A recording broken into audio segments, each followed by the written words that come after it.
Imagine you're forced to walk a tightrope to cross a valley.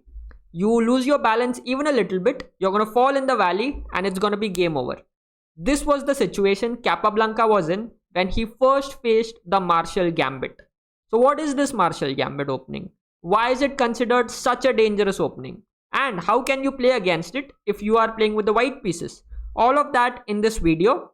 I also think this game is perhaps Capablanca's greatest defensive masterpiece. There are a lot of defensive strategies that you can learn from it. Let's get started. So Capablanca opens the game with e4, e5. We have Frank Marshall playing with the black pieces, a very strong master from the United States back in the day. And as you would have guessed, the name Marshall Gambit comes from the last name of the player with the black pieces.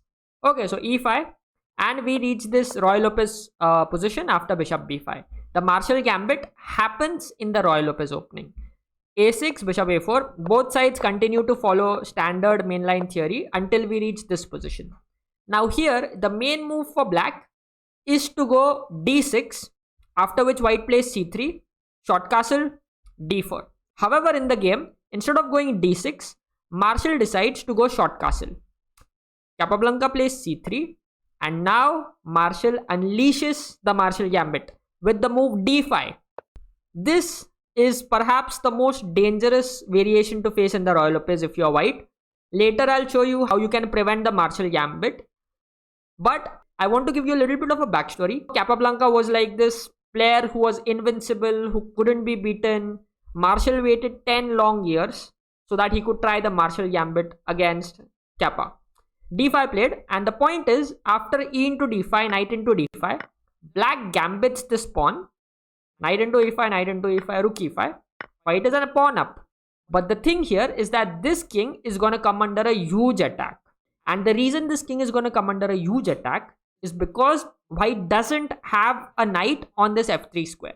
If we can get this knight on the f3 square, let's say like this, magic, then suddenly all of black's attack is going to fail. And white has a huge advantage here since he has an extra pawn. This knight controls this square, and this square, all the important squares that the black is going to target. Okay, so this would be very nice for white. Unfortunately, the knight is on b1 and white has to defend without the knight. So rook e5 played, knight f6 by black. Now the main move according to standard theory here is to not go knight f6 but c6. This is much more dangerous and much more effective. This is how the modern day players would play this opening. However, back then opening theory wasn't so developed, and this was in fact the first game, one of the first games in the Marshall Gambit. So players were still playing based on what their home analysis was. Knight f6. So now Capablanca is facing this opening for the first time. Marshall has prepared it in his home. He has perhaps seen this kind of position many times in his home analysis. And now is where Capablanca's defensive skills are tested. So the thing here is black has a threat to go bishop d6 or to go knight g4.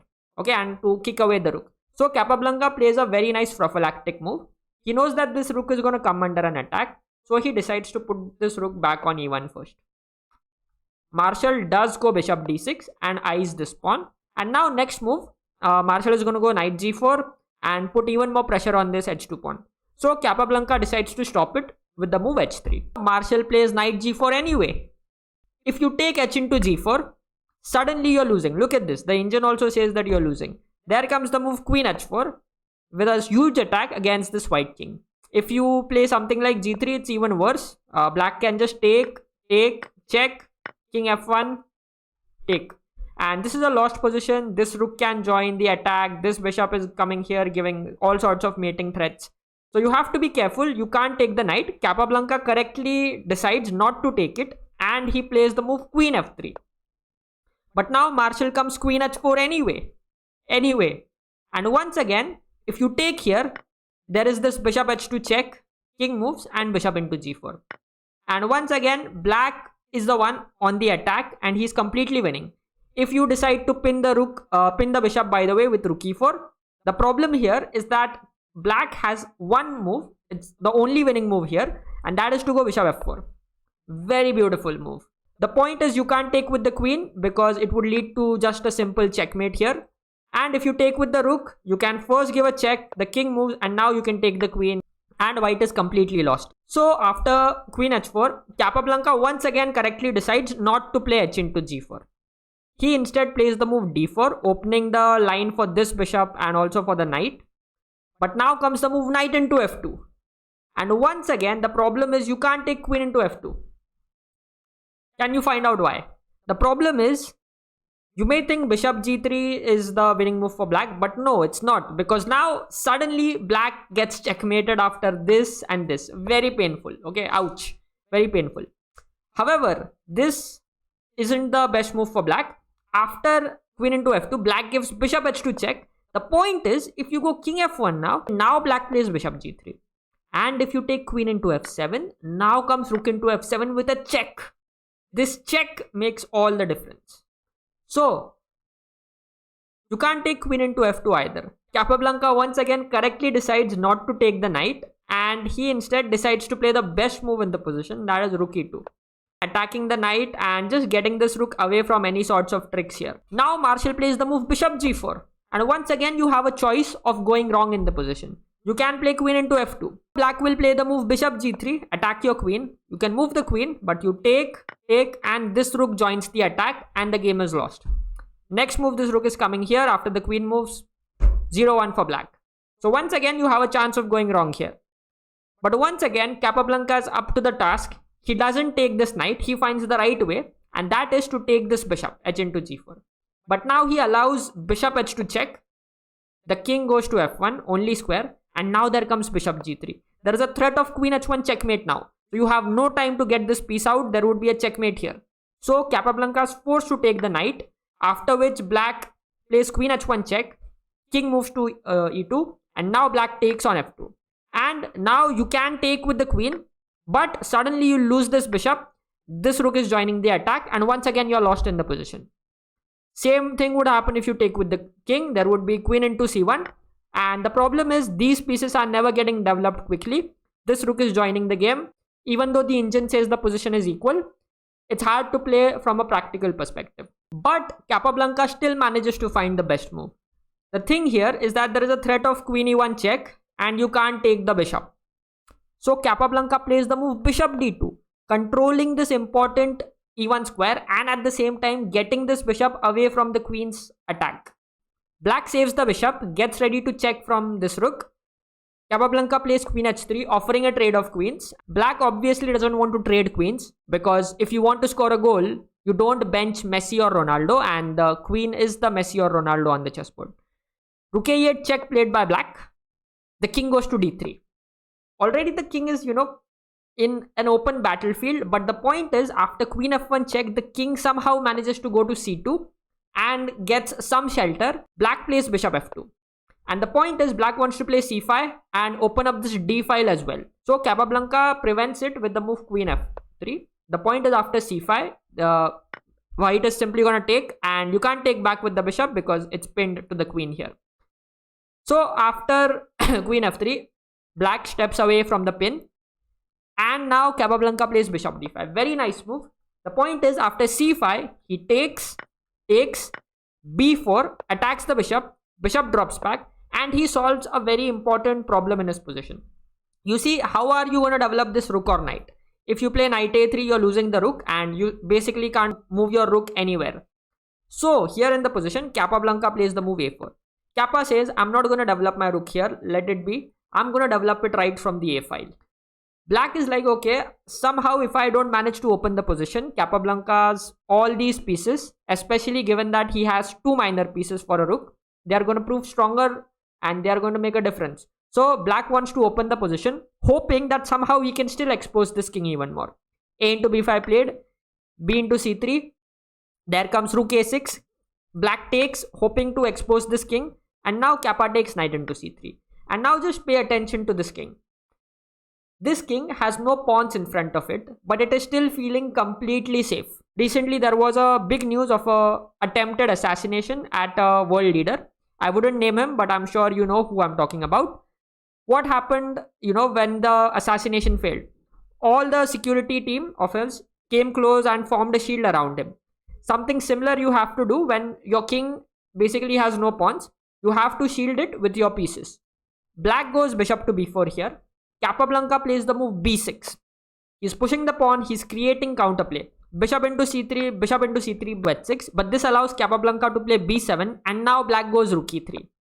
But Capablanca now plays the move bishop into f7 check, and the game is over. If you take this bishop, there is a queen that happens, and instead of saving this king, Capablanca is simply going to take and try to checkmate the black king first, like this. Okay, despite facing so much danger, Capablanca showed his defensive powers, defensive capabilities, and he was able to save this game. However, the Marshall Gambit is a very dangerous opening. Since this game, the theory has evolved a lot, and many players avoid this opening completely. One example that comes to my mind is Garry Kasparov, who just doesn't allow the Marshall Gambit to be played. So how can you avoid the Marshall Gambit? Let me show you. Let us go back to the position where this gambit starts. Yeah, so basically black plays short castle, and his idea is, instead of going d6, he's going to push d5 in one go. So there are three ways to avoid Marshall Gambit. One is to play a4, other is to go d4, and another is to go h3. These three are known as anti-Marshall openings. So let's say a4. The point is black has no time to go d5 because there is immediate action on this side of the board. A into b5 can't be played because the rook will be lost. And let's say you take, there is bc6 and queen f3. White has very good results in this position. So Marshall doesn't work against a4. Black has to play in a different fashion, something like b4. Then we have a very quiet positional game that happens from here. Another move here is to go d4. Although this is not a move I would recommend, because what happens is black plays d6. And the point is, next move, he's going to play bishop g4 and pin the knight. And with that, he's going to put pressure on d4. The problem is you can never play h3 because that allows e into d4, knight into, queen into, and this classic trap. c5, the queen moves, c4, and this bishop is lost. I would suggest you can play the move h3 here.